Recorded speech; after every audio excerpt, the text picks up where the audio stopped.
Siapa yang butuh asuransi?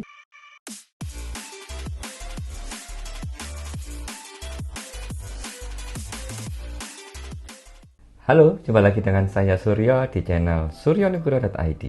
Terus dukung channel ini dengan klik tombol subscribe untuk menjadikan channel ini menjadi channel edukasi tentang asuransi agar kamu dapat membeli asuransi dengan tepat. Ya, ada pertanyaan, siapa yang butuh asuransi? Apakah hanya orang kaya saja yang harus punya asuransi? Atau orang yang sakit yang butuh asuransi? Atau bagaimana? Ya, dulu saya sering mendengar bahwa pernyataannya seperti ini. Ya, karena dia kaya, dia harus punya asuransi. Hartanya yang berlimpah pasti butuh asuransi.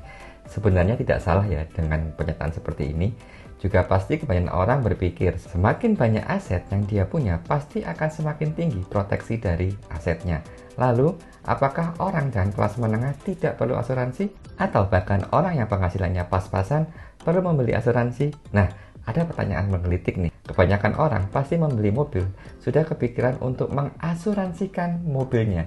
Jika terjadi kecelakaan, maka pihak asuransi akan menanggung biaya perbaikannya. Tetapi, apakah teman-teman pernah berpikir si pemilik kendaraan tersebut juga perlu diasuransikan? Secara logika, jika terjadi kecelakaan dan si pemilik ada dalam kendaraan, untuk kondisi perbaikan dan biaya kerusakan mobil pasti sudah dibantu oleh asuransi kendaraan. Nah, jika terjadi resiko dengan yang di dalam mobil dan belum tutup usia dan dia harus rawat inap di rumah sakit, lalu tidak punya asuransi, lalu siapa yang menanggung biaya pengobatan di rumah sakit? Apakah tabunganmu cukup untuk biaya berobat? Ya, kembali ke pertanyaan, siapa yang butuh asuransi?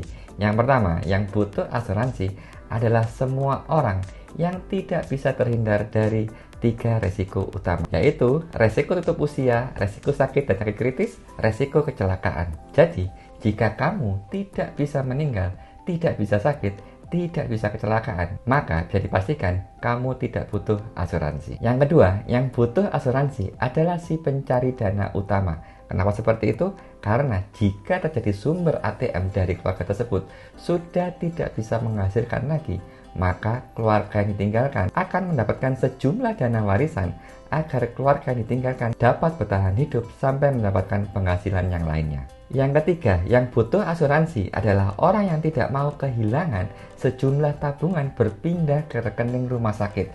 Jadi percuma saja kita menabung sedemikian lama dan ketika terjadi resiko dengan kita dan harus rawat inap, kita membayar seluruh biaya rumah sakit. Untuk hal ini adalah ketika kita membeli asuransi adalah mengalihkan resiko biaya besar atau uang besar ke uang kecil, yaitu membayarkan sebuah premi. Ya, itulah ketiga hal penting siapa yang membutuhkan sebuah asuransi. Asuransi dibeli untuk membeli rasa nyaman dan aman. Kalau kamu tidak punya asuransi sama sekali, malu dong. Hari ini tidak punya asuransi. Langsung WhatsApp saya di nomor 081233855016 atau melalui email ke suryonugroho84@gmail.com. Saya akan memberikan solusi yang tepat untuk kamu. Saya Suryo Nugroho, melayani konsultasi untuk pembelian polis asuransi jiwa, asuransi kesehatan, asuransi penyakit kritis, dan asuransi yang dijual oleh Manulife. Jika ada pertanyaan lebih lanjut, bisa hubungi saya melalui WhatsApp atau melalui email. Jangan lupa like dan subscribe channel ini untuk mendukung channel ini menjadi channel edukasi asuransi agar kamu bisa mendapatkan produk yang tepat di Manulife. Sampai jumpa di video selanjutnya. Dadah!